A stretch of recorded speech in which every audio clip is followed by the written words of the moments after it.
In this introductory lesson on algebra, we will look at the definitions of some key words we will use throughout this module. To begin, however, let's take one step back and ask the question, what is algebra? Now, to make this question less open-ended, I'll ask a more specific question. What does it mean to say that 3x plus 7x is equal to 10x? This is the type of algebraic statement you would have seen in school, and most students will accept the fact that 3x plus 7x does equal 10x. But what does it mean to say this? Well, first we should recognize that the x's here are serving as placeholders that represent numbers. What numbers are they representing?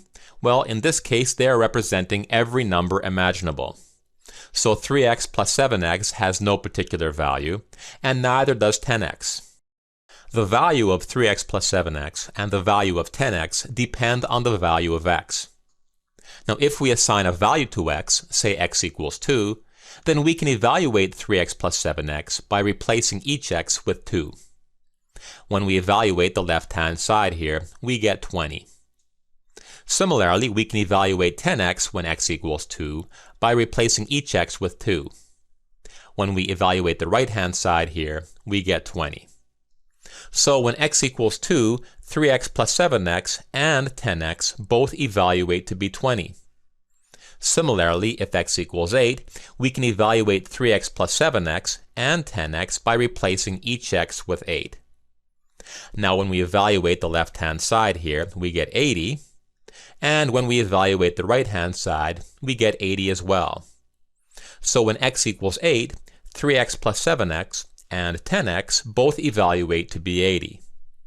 Finally, if we evaluate 3x plus 7x and 10x for x equals 17.3, we see that 3x plus 7x and 10x both evaluate to be 173.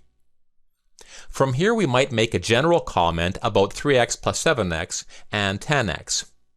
We can say that for every possible value of x, 3x plus 7x will always have the same value as 10x. This kind of generalization is what algebra is all about. Algebra is essentially a tool that uses letters to express general relationships that hold true for all numbers.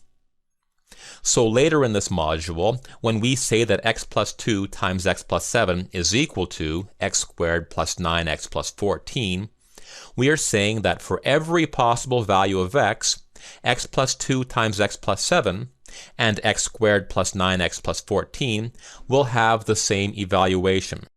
For example, when x equals 3, the evaluation of x plus 2 times x plus 7 must equal the evaluation of x squared plus 9x plus 14.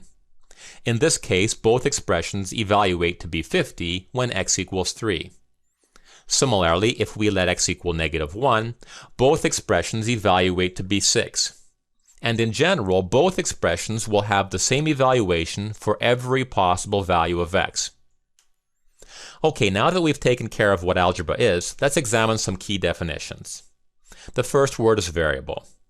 A variable is any symbol, typically a letter, that stands for either a single number or all existing numbers. The next word is constant. This is either a number on its own or a letter or symbol that represents a value that does not change. Some examples include 6, 7.2, and pi. Next we have term. This can be a constant on its own, or it can be the product or quotient of a constant and one or more variables. Some examples include 14, 5x, 8xy cubed, and so on. Now a coefficient is the constant portion of a term. For example, 6 is the coefficient of 6x, and 2/3 is the coefficient of 2y over 3. Now if a term does not appear to have a coefficient, then that coefficient is assumed to be 1. So for example, the coefficient of w squared is assumed to be 1. The next word is expression. This is a collection of one or more terms that are combined using addition and or subtraction. So some examples of expressions include w cubed minus 3x squared plus 5y, x minus 1, and so on. Now a monomial is an expression consisting of one term.